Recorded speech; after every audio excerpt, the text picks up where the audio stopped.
আমার থেকে যদি বয়সে ছোট না হতো আমি 100% মানে আমি ওর পায়ে হাত দিয়ে প্রণাম করতাম। কারণ মৃণাল জেঠুর চরিত্রে অভিনয় করাটা খুব সোজা ছিল না এবং পদাতিকেও অসামান্য অভিনয় করেছে। আমি গর্বিত যে আমি এরম একজন অভিনেতাকে চিনি। নমস্কার।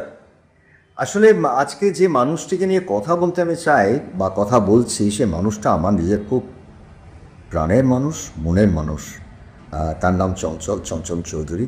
এবং আমি ব্যক্তিগতভাবে ওর অভিনয় নিয়ে আলোচনা করার মতন যোগ্যতা রাখি কিনা আমি নিজেও জানি না, কারণ ওকে আমি বড্ড ভালোবাসি। কিন্তু আমি ওর বেড়ে ওঠা অভিনেতা হিসেবে সেটা আমি দেখেছি, খুব কাছ থেকে দেখেছি।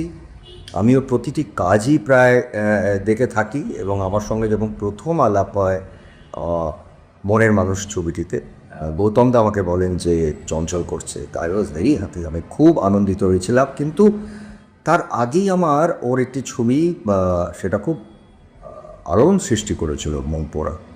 সেই ছবিটি আমি দেখেছিলাম কলকাতায় বসে, এবং দেখার পরে আমি মনে করেছিলাম বাহ, ছেলেটি কে, অসামান্য অভিনয় করেছে। আমি জানতাম না তখনও যে আমার সঙ্গে ওর এরকম একটি সম্পর্ক হবে মনের মানুষের পর থেকে, যেখানে আমরা প্রায় মাসে একবার কি দুবার ফোনে কথা বলি, আমরা আমাদের অভিনয় নিয়ে আলোচনা করি, আমাদের নিজেদের জীবন নিয়ে আলোচনা করি। আর এখান থেকে না একটা ভালো লাগা, ভালোবাসার জায়গা তৈরি হচ্ছে আমাদের দুজনের। আর আমি সত্যি চঞ্চলকে অসম্ভব ভালোবাসি। আমি অ্যাট দ্য সেম টাইম মানে ভালোবাসাটা একদিকে, আমি খুব শ্রদ্ধাও করি। কারণ ওর হাওয়া দেখে, আমি হাওয়া দেখতে নন্দনে গেছিলাম, আমি দর্শকের সঙ্গে বসে হাওয়া দেখেছি। আমি চেয়েছিলাম হাওয়াটা আমি দর্শকের সঙ্গে বসে দেখি। তারপর দেবী দেখেছে, এবং ওর যে ওটিটিতে কাজ করছে বা ওটা আগে যে নাটকগুলো করতো টেলিভিশনের জন্য, আমার অধিকাংশ নাটক ওর দেখা। কিছুদিন আগে বাংলায় একটি কাজ করেছেন যেটা দেখে আমি স্তম্ভিত হয়ে গেছিলাম। মানে ও আমার থেকে যদি বয়সে ছোট না হতো আমি 100% মানে আমি ওর পায়ে হাত দিয়ে প্রণাম করতাম। কারণ মৃণাল জেঠুর চরিত্রে অভিনয় করাটা খুব সোজা ছিল না এবং পদাতিকেও অসামান্য অভিনয় করেছে। আমি গর্বিত যে আমি এরম একজন অভিনেতাকে চিনি। আর মানুষ চঞ্চল অসম্ভব ভালো একজন মানুষ। আসলে ভালো অভিনেতা হতে গেলে না ভেতরে ভেতরে ভালো মানুষ হওয়াটা খুব প্রয়োজন। আমার মনে হয় সেটাই চঞ্চল। চঞ্চল চৌধুরী আমার কাছে নয় শুধুমাত্র একটি ব্র্যান্ড অথবা শুধুমাত্র একজন অভিনেতা সত্তাই নয় বা আর্টিস্ট সত্তা নয়। আমি বলবো যে তিনি একটি ইনস্টিটিউশন, অভিনয়ের একটি ইনস্টিটিউশন। সেটা বললে কোনো রকম অমূলক হবে না। কিছু দিনে বা কিছু বছর অভিনয় করে যে অভিনেতা তৈরি হয় বা সেলিব্রিটি তৈরি হয়, সেই মানুষটি সে নন।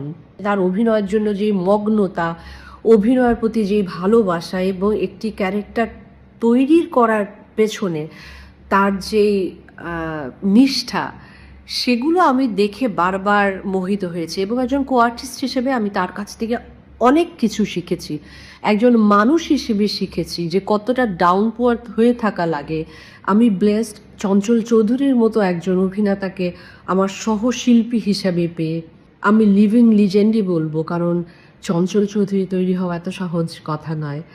আমরা ব্লেসড চঞ্চল চৌধুরীর মতন একজন আর্টিস্ট পেয়ে, আমি ব্লেসড চঞ্চল চৌধুরীর মতো একজন কো আর্টিস্ট পেয়ে। আমি তার জীবনের সকল সাকসেস কামনা করছি। আমার মনে হয় এন্টিনা কাজ করছে না, আসলে সত্যি কথা। আমি এতটা আবেগ আপ্লুত হয়ে গেলাম। হ্যাঁ, আমি অভিনয় করি, এটা আমার পেশা, নেশা, ভালোবাসা সবই ঠিক আছে, কিন্তু এতটা সম্মান আমি বোম্বাদার কাছ থেকে তার কথার মাধ্যমে পাবো এটা আমি স্বপ্নময় চিন্তা করিনি। আমার কৃতজ্ঞতা, ভালোবাসা আমার বন্ধু জয়ের জন্যে। জয়াও অনেক কিছু বলে ফেললো। এইরকম একটা জনপ্রিয় একজন অভিনেত্রী দুই বাংলাতে, আমারও অবশ্যই, আমি জয়ের ফ্যান। অভিনয়ের এত ডেডিকেশন আমি তো বছরের পর বছর দেখেছি। সেই দেবী করেছিলাম একসাথে, একদম ক্যারিয়ারের শুরুতে তার সঙ্গে আমি কাজ করেছি। কাজ কম হয়েছে, কিন্তু আমি দেখেছি যে কি ম্যাজিক্যাল পারফরমেন্স ওর প্রত্যেকটা চরিত্রে, ওর অ্যাপিয়ারেন্স স্ক্রিনে যখন আসে। সর্বশেষ করেছি উৎসব। তাই এরকম একজন জনপ্রিয় একজন অভিনেত্রী দুই বাংলায়, বোম্বা দাউস, লিজেন্ড অ্যাক্টর।